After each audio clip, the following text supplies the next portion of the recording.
That feels good, man. That's what I'm talking about. I called it. All you people talking about Alyx, man, you're out of your mind. WWE would never have a jobber win the world championship. What have they done for Jinder Mahal? What have they done to make us believe he's a world champion or worth a shot at the championship, or even world championship material? Blah, blah, blah, blah, yada, yada, yada. You know what? Despite all of that, and I'm not even saying y'all were wrong, when your boy Alyx, man, gets a gut feeling, understand this. I make predictions based off of my logic and me knowing how WWE works and who's working who. All right? You're talking to somebody that's been watching wrestling for 1998, almost 10 years, 19 years, ladies and gentlemen, going into 19 years. I know what I'm talking about when I tell you I think this guy's going to win, but I especially had a strong gut feeling. Everybody was saying Jinder Mahal's not going to win. The betting odds, what is that, Las Vegas betting odds? I don't know where it is necessarily, but the betting odds that usually predict or spoil the pay-per-views, they even said Randy Orton was going to win. And I should have put $100 on that. I could have made $200. I could have made $300, actually. I think it was like $280. I should have put $100 on that. But regardless, at the end of the day, who is your new world champion? Go ahead and say it. The Maharaja! And it feels great. Love it. I love the idea of anybody winning the championship. Here's my thing. And I always felt this way too. I made a video about this a while ago. I remember doing a video similar to this. The topic was, I miss the days when a Yoshitatsu can win the world championship or get a shot at it. One of my best videos I've ever done. And it was this idea that only one type of wrestler can be in the main event. One type of performer that has a certain look, that has a certain persona, could main event a show. And I just felt that was dumb. You completely lock yourself away or lock yourself into a corner to only present one type of athlete. And I feel like that's part of the reason why WWE nowadays is stuck in this recession of creating new stars, because it's always the same type of people getting the same type of opportunities. And with Jinder Mahal, someone nobody expected to win the world championship. It really does open up this idea, at least on Smackdown, that anybody could win it. If Jinder freaking Mahal can win the world championship, anybody can win it. Shoot. I wouldn't be shocked if Becky Lynch won. No, I'm joking. It's not that bad. But man, I'm good. I'm feeling good about this, man. I know some of you are pissed. I know some of you are angry.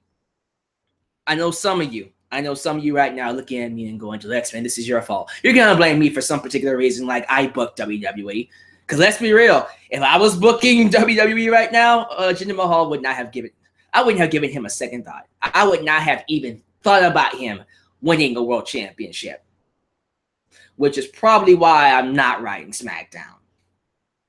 So I will say this.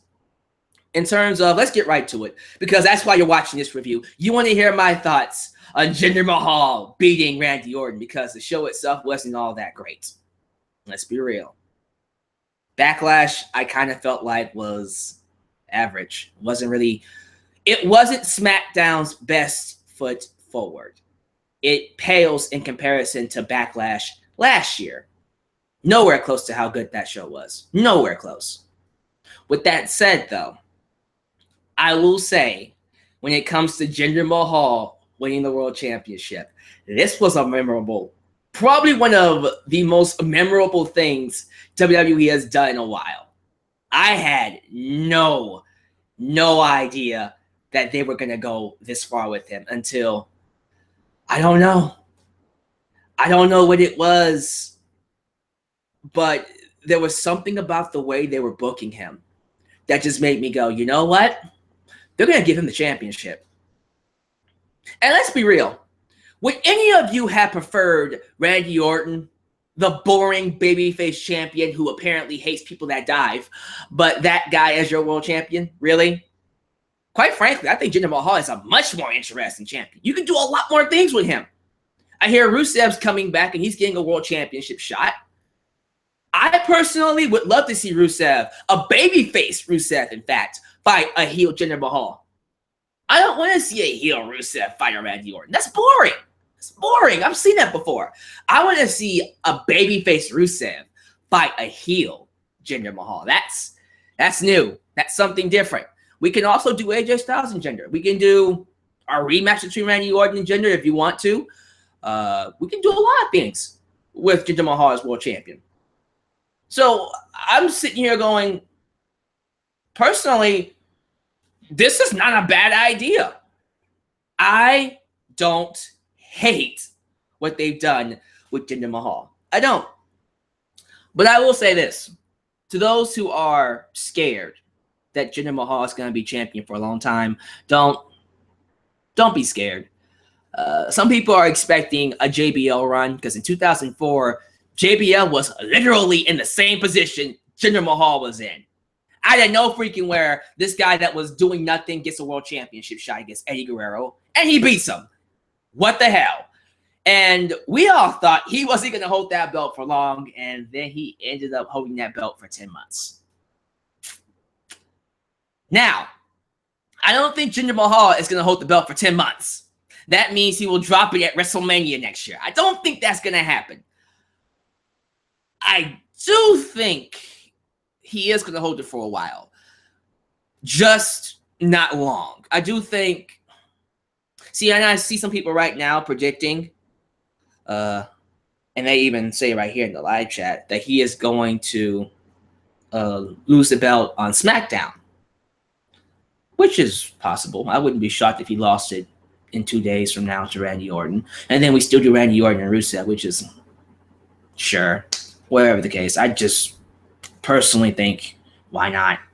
Let's see what happens. I mean, I personally don't like the idea of a babyface Randy Orton being champion, so this is something different. But regardless of when he loses it, it's not going to be long before he drops that belt. He's not holding that belt for 10 months. We'll see, man. I don't know who they'll have it drop it to. They can have him drop it to Sami Zayn for all I care. I don't know. And then Sami Zayn will drop it to Kevin Owens, and then we do that for WrestleMania.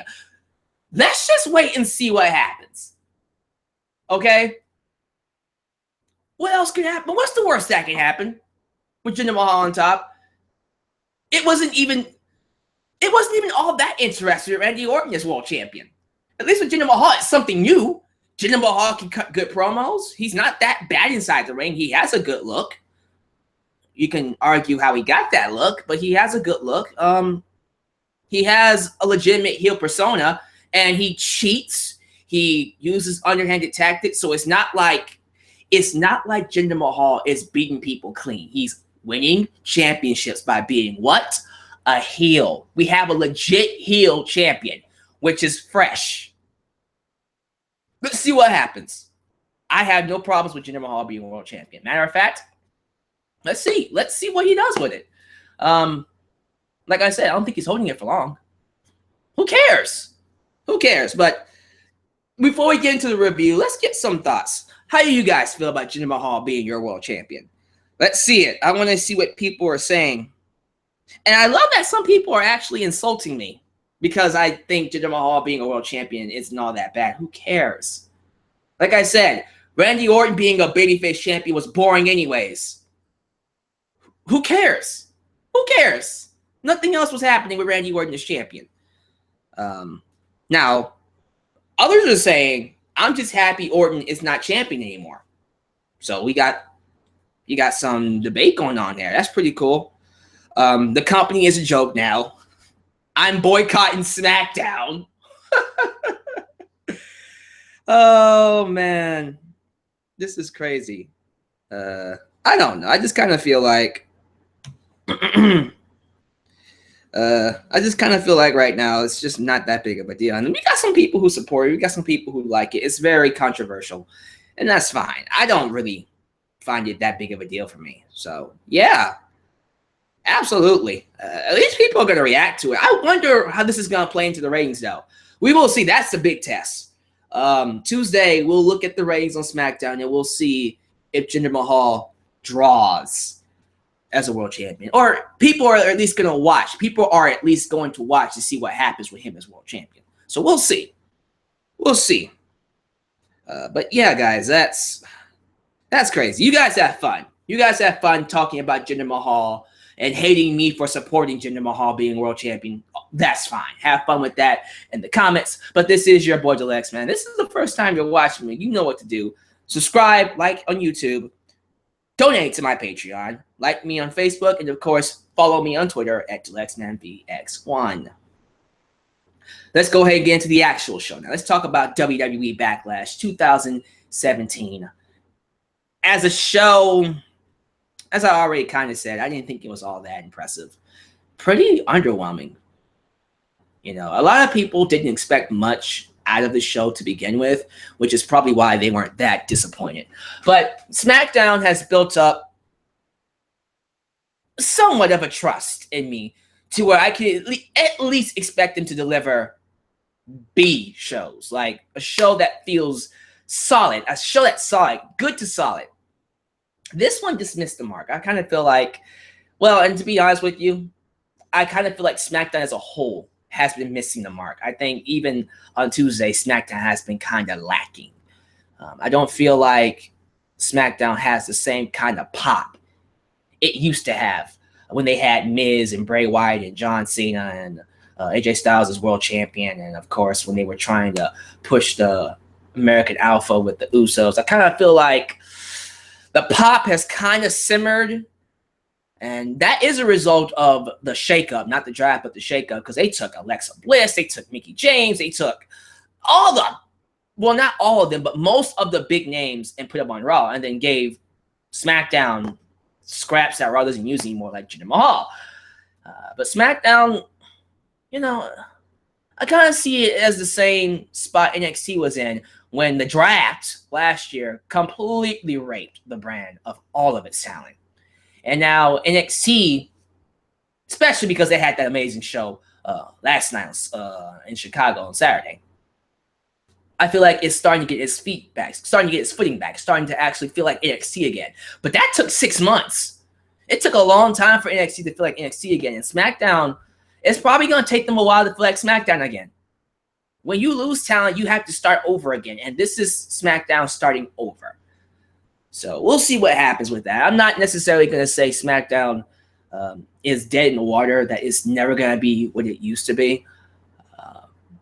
But it is nowhere close to how good it was before the draft. That's for sure. But the show itself, you know, it wasn't horrible. It wasn't terrible. It was just blah. It was there. It was there, really. The kickoff match, we had Ty Dillinger, the Perfect 10, taking on Aiden English. As predicted, Ty Dillinger beats Aiden English, the Drama King. Yeah. Ty Dillinger went on Talking Smack and basically said he's going to participate in the Money in the Bank Battle Royal. What? Sorry. Money in the Bank ladder match. Although a Money in the Bank Battle Royal wouldn't be a bad idea. Shoot, I never thought about that. But it's a ladder match, so okay, that's definitely somebody to be in the match. I wouldn't mind that at all. I could easily see that being AJ Styles. Well, yeah, I mean, if you do Money in the Bank, you got to have AJ Styles, right? That means you also got to have Kevin Owens. That means you also got to have Sami Zayn. That means Ty Dillinger, and then probably Dolph Ziggler and Shinsuke Nakamura. So it depends on what they do when they announce the participants of that match. But I think those 6 are more than likely going to be the 6 in that match. But Ty Dillinger does beat Aiden English in the kickoff. We get to the actual show. The opening match here in Chicago for Backlash was the debut of Shinsuke Nakamura, the artist. Oh my God. I'm calling him the King of Strong Style. I don't know why we're calling him an artist. He is the artist. Why are we calling him that? Because he looks like Michael Jackson? What the hell? No, he's the King of Strong Style because it's unique. He took on Dolph Ziggler, and it was a good match. Not the story I was expecting. I don't know. I was kind of expecting this to be a showcase match. Nakamura goes in there, beats up Dolph Ziggler, and walks away the victor. Nope. We got ourselves the classic heel beats up the babyface, and the babyface has to work from under and then have a competitive match towards the end, and then we have a winner, which works. I mean, it worked. It wasn't a bad match. As a matter of fact, Chicago loved it. I thought it was good. There you go. And in the end, Ziggler still looks strong. He gave Nakamura a run for his money. Everybody comes out looking good, so I can't complain about it. It might not have been the match I expected to happen, but it wasn't a match I hated. So yeah, good match. Nakamura wins. Simple as that. We go into the second match, which was the Smackdown Tag Team Championships. We got the Usos, your champion, taking on Breezango, a.k.a. the Fashion Police. Not a bad match. Nothing special, though. We had some quote-unquote comedy in the match with Ty Dillinger dressing up as a janitor and having Moppy 2.0, and the mop got a bigger pop than Roman Reigns. No, sorry. I had to throw that in there. But Ty Dillinger and his Tyler Breeze. Did I actually say Ty Dillinger in place of Tyler Breeze? Try that again. Tyler Breeze came in dressed as a janitor with the mop, and the mop got a bigger pop than Roman Reigns. And hey, Chicago would have actually liked the mop more than Roman Reigns. But yeah, there was some comedy with him dressing up as grandma and a janitor, and I didn't like it. I know some people on Twitter were saying, I think it's hilarious. It's one of the greatest things I've ever seen. Never. Look, if you thought it was funny, I'm happy for you. Enjoy it. I just never been a fan of people dressing up. I'm just not a fan of that comedy. I didn't like it when Santino Marella did it. I didn't like it when Damian Sandow did it. I didn't like it when, I think Big Show did it. Now, there were some aspects of when he did it, it was entertaining. Like when he did it as Hulk Hogan, that was fun. But for the most part, I don't remember liking it all that much either. It's just that type of comedy I'm not into. So it kind of took away from the match. But once the comedy was done and we got to the actual wrestling, it was good. I love seeing Tyler Breeze work and sell and the near falls and all that. That was good, man. And we even got to see a little bit of Fandango diving to the outside. I liked it. But when it started getting good, the match ended. The Usos retained, and that was it. And I just kind of feel like, okay, no indication of a rematch. It just ended. So, yeah, that's it. I mean, we'll see what else they do with the Fashion Police, but I don't know. I just kind of feel like I just wanted more. I just kind of felt like for their first tag team championship match, this was not the match I felt they should have had. We had too much comedy in the match with dress ups and stuff. I just kind of felt like we should have just had a straight up match to showcase who these guys are. And I felt that would have been better, but what do I know? That's just my personal opinion. Chicago did love the mop, and I think, yeah, they probably did love Grandma too, so maybe it's just my preference. But moving on, we got Baron Corbin taking on Sami Zayn. Sami Zayn had the typical get himself beat up throughout the match, and Baron Corbin, being the heel, beat him up, was the bully, was pushing him around. And then in a shocking twist, Sami Zayn came back and beat him.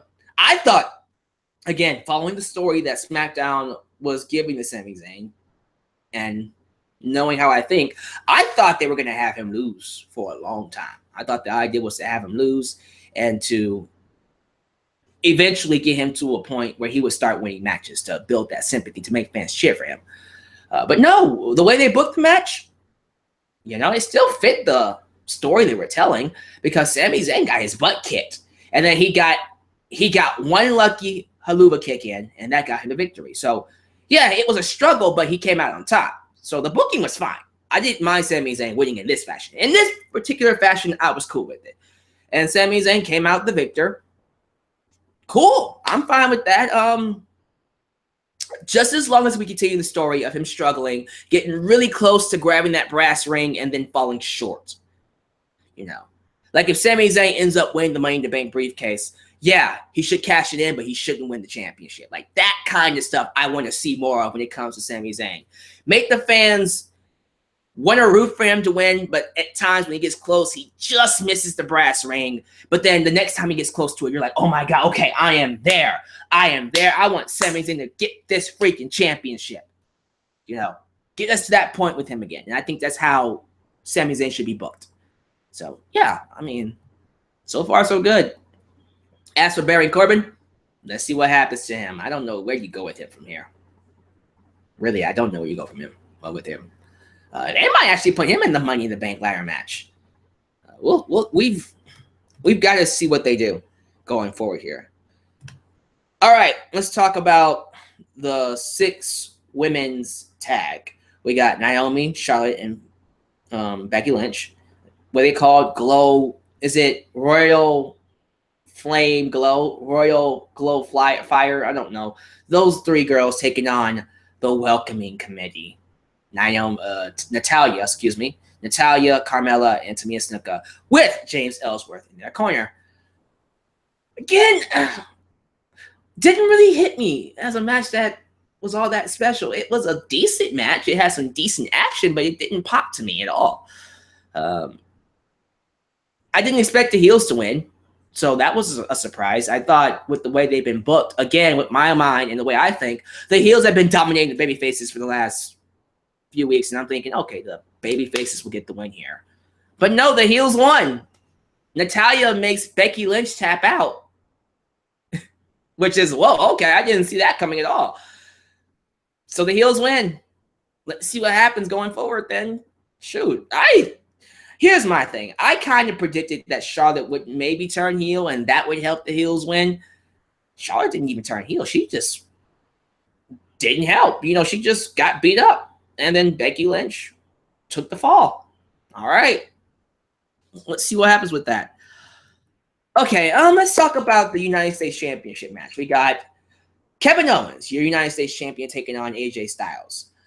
Without question, a good match. What do you expect from these two? You're going to have a good match.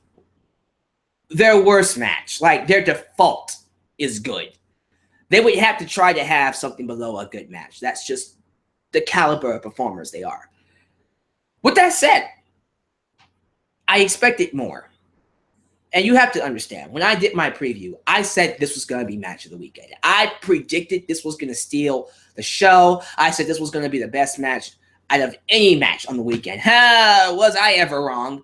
And Tyler Bate and Pete Dunne proved me wrong with that amazing, fantastic match. One of the best matches I've seen from WWE in a long time. And definitely the #1 match in WWE.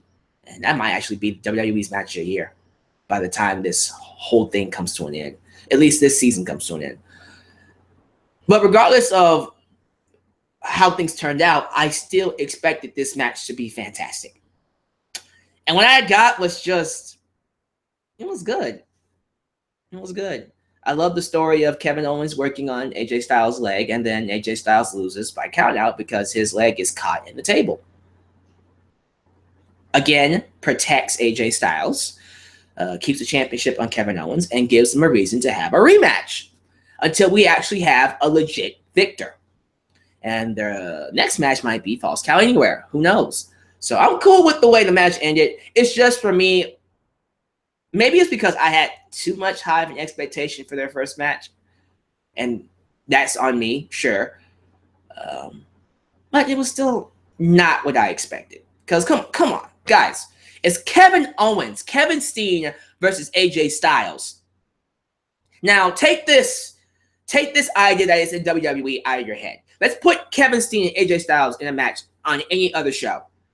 Come on now. You instantly think this is going to be the best match on this card, right? All right, then. That's the mentality I went in that's the mentality I had going into this match. And the fact that it didn't live up to that mentality, I mean, it is what it is. I'm not saying that it was a bad match. It was just, it didn't live up to my expectations. So that's all I got to say about that. Let's see what happens.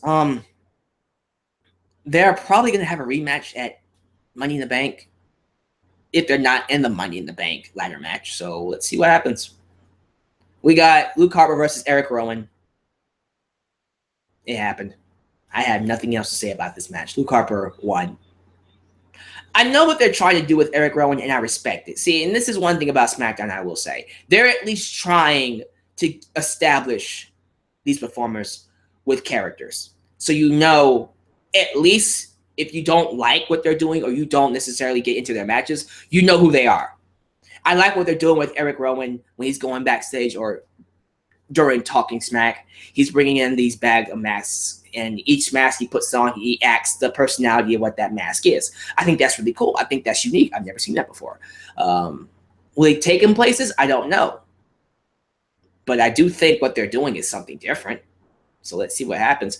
Luke Harper needed to win this match. I do think he deserves to be in a higher spot on SmackDown.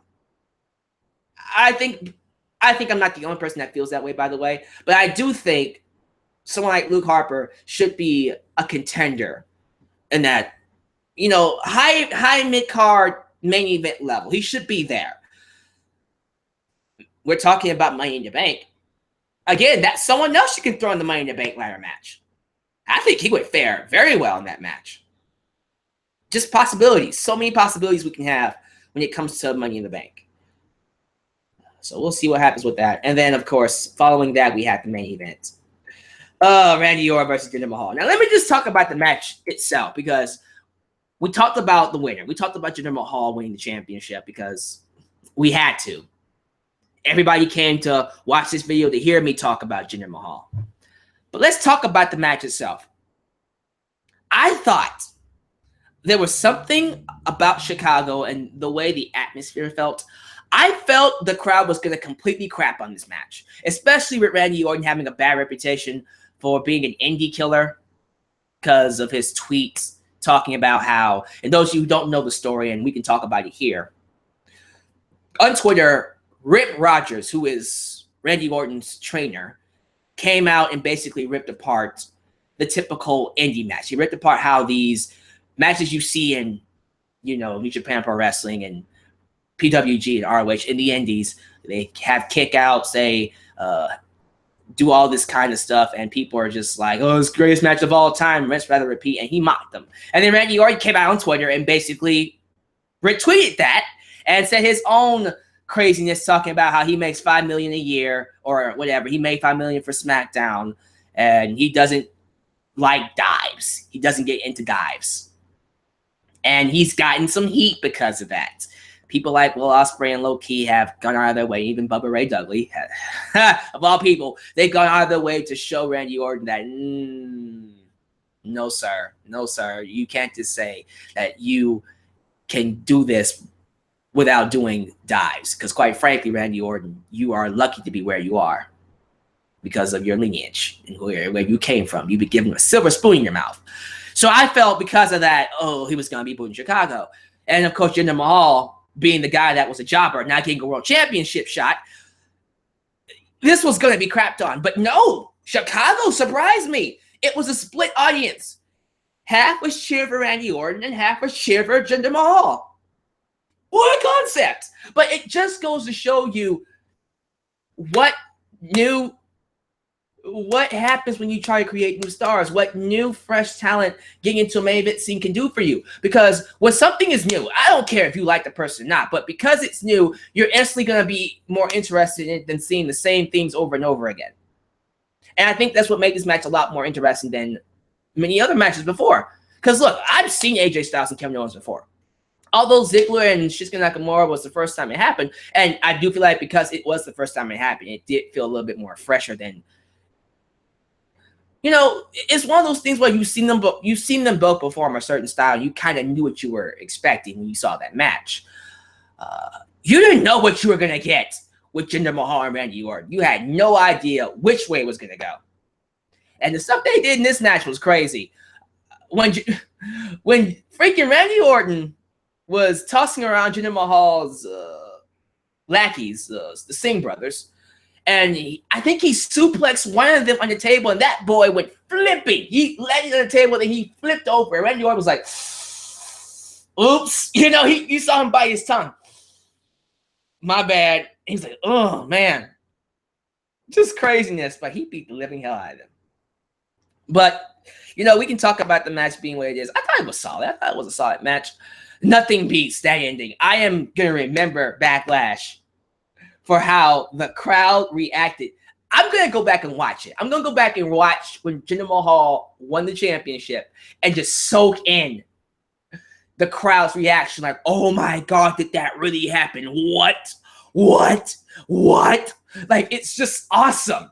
That's the kind of stuff I live for when it comes to wrestling.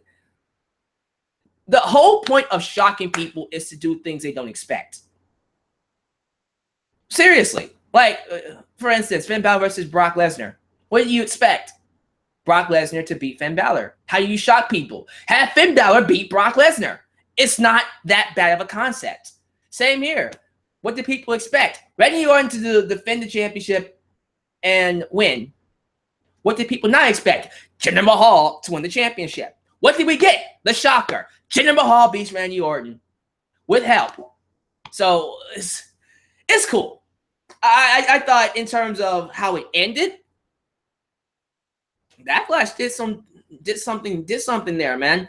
And I think it's gonna be something to tune into for SmackDown. It's definitely gonna be very interesting when I look at the ratings. I want to see how this will reflect in the ratings. If the ratings will go up or if they'll go down. We'll know. We'll know when the time comes. But I will say this about SmackDown before I close out here. This is why I prefer SmackDown over Raw. You will never get this on Raw. Oh my God. No way. No way. Like, even right now with the Fatal 5-Way when it comes to Raw and Extreme Rules, I can tell you who's going to win right now. It's not going to be Roman Reigns. Why? Because Roman Reigns is fighting Brock Lesnar at WrestleMania next year. So it's not going to be Roman Reigns. It's not going to be Seth Rollins because he's fighting Samoa Joe. More than likely, if I'm not mistaken, it's going to be Finn Balor. We are going to do Finn Balor and Brock Lesnar in a Great Balls of Fire, where Finn Balor will probably lose because Bray Wyatt interferes. Because it's that predictable. That's Raw for you. So something like this would never happen on Raw. On SmackDown, though, you don't know what's going to happen. And I think that's why I like watching SmackDown more. Because there is no way in hell anybody could have told me Jinder Mahal would have won the World Championship in 2017, May 2017. And if they would have told me, I would have laughed in their face. I'm like, you're joking me. That's something you say to troll people. Jinder Mahal is world champion. The Maharaja. So, decent show. I didn't think it was something you should watch over again, quite frankly. But give me your thoughts about this show. What grade would you give SmackDown? Let's go to my live chat. What grade would you give SmackDown, guys? And yeah, good luck to the people who. Oh man, this is gonna be interesting. Apparently, what it looks like is we're gonna get Rusev and Jinder Mahal at Money in the Bank, which honestly is a much more interesting match than Randy Orton and Rusev, because I'm not feeling that at all. But yeah, what grade would you give this, guys? Let's go to the chat here. Let's see what grade. Oh wow, we got some positive grades here. B minus, B plus, B plus, C minus, C minus, C plus. So about the same range as me. C minus, C plus, C minus, C plus, C plus, F. Some people are pissed. F. Let's see here. C minus, A. Wow, an A. Look at you. C minus, D, F, C, B, C minus. Okay, so basically what I'm basically going to give it, a C plus, around that range. So yeah, that feels about right. But thank you guys for watching. That's definitely going to be something people are going to be talking about for a while. Thank you guys for tuning in to my review on SmackDown. As always, I'll catch you guys next time in my next video. I don't know what the future is shaping up to be, but I am thinking about bringing back Raw reviews going into the summer because I'm going to have a lot of time on my hands. So I'm thinking about doing Raw reviews, but we'll see. I'm thinking about doing something different. I might do Raw versus SmackDown. I might just throw them all in one video. Would you guys be okay with that if I just did a Raw and SmackDown review in one video? instead of doing them separate. It just depends. We'll see. I'm not promising a Raw review tomorrow, but I do think as we get closer into SummerSlam, I do need to start talking about both shows. But Raw, man, Raw is not really it's not really doing anything for me. So I know a lot of you have been asking about it. Alyx, man, please bring back Raw reviews. We want you to start talking about Raw, but I want to sit through 3 hours of Raw, man. Raw is horrible, but we'll see. We'll see what happens. The only reason why I'm doing it is because I have a feeling that things are going to get more interesting towards SummerSlam, and I want to be able to talk about that. So, and a lot of people are actually very happy I'm going to start doing Raw reviews again. So, yeah, absolutely. So, with that said, you guys are awesome. Catch you guys next time here in the Next Man's World. Maharashtra, you're the world champion. I'm out of here. Peace.